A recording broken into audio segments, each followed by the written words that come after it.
800風采滿3年，強陽市係重災區嘅高雄甲線，也介入也陸續恢復調排演習。先發咗兩隻問題之後，最近甲線國小係用全國棒體操比賽第一名嘅好成績，鼓勵甲線民見面。當地主管也採回重建之後嘅博客，看出來甲線年度之後面對未來嘅勇氣。3年前，甲線體系數到無啦克風災畫面，都更加喊起本人一定強。今日甲線國小畢業班嘅小朋友，一定表喺比上喺全國棒體操嘅比賽得到嘅第一名。安尼今年嘅畫面，嘛鼓勵嘅當地嘅居民。小孩子同樣是跟我們承受這幾年來的一種創傷跟打擊哈，因為大人也的心情也漸漸影響到小孩子，這個是一定會的。那影響到現在但是小孩子好像站起來表現了，那表現就給我們大人一面鏡子，這個鏡子就是小孩子可以，我們為什麼不可以？棒體操棒出好成績，喺學校學弟妹嘛相當嘅驕傲。就算喺睇表暑假，還係有幾多小朋友喺學校練習棒體操。校方表示，800風災以後，幾多家長為咗生活，無法度全面來照顧家庭。而家棒體操嘅隊伍成立地，唔但係幫小朋友上新嘅設計，嘛不一定潛歸來失去嘅信心。我們剛開始練拔河之後練出成績，也就是很多社區的家長都會在旁邊為我們加油，然後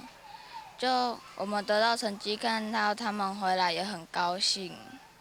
不像800風災經歷後，每個人都就是臉色都不是很好。那學生練得這麼辛苦，那也得到了不錯的成績。那得到好成績之後，對學生呢有提升很大的信心跟成就感，然後對我們整個甲線社區也有很大的一個凝聚力啊，因為整個社區的居民呢都很注重這個我們拔河隊，很關心我們拔河隊。棒體操榜樣嘅，就像係俾甲線體系注入俾認同嘅新力量。而家就算一條案例，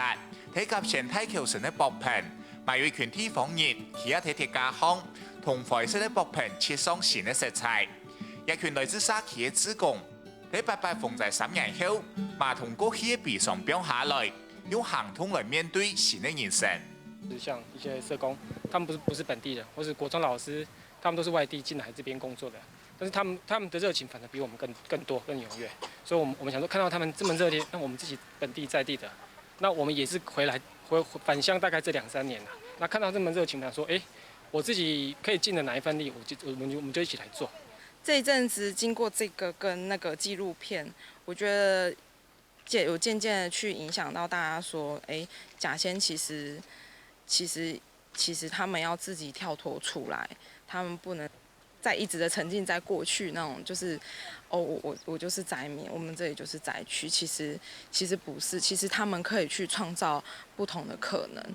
過去甲線體系經傳出災難，地方長期氣氛唔係真好。甲線社區發展協會表示，職工有時間就係天數，有時嘅付出吸引人採體居民嘅注意，嘛喺無形之中打破災後人同人之間嘅疏離感。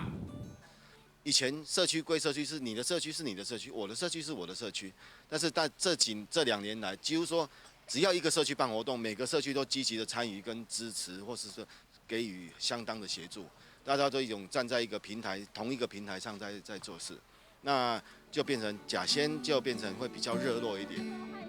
全國第一名嘅棒體操隊伍，比博棚搬上新山戶嘅社區職工，面對風災以後嘅傷痛。佢哋已經透過行動治療風雨帶來嘅傷口，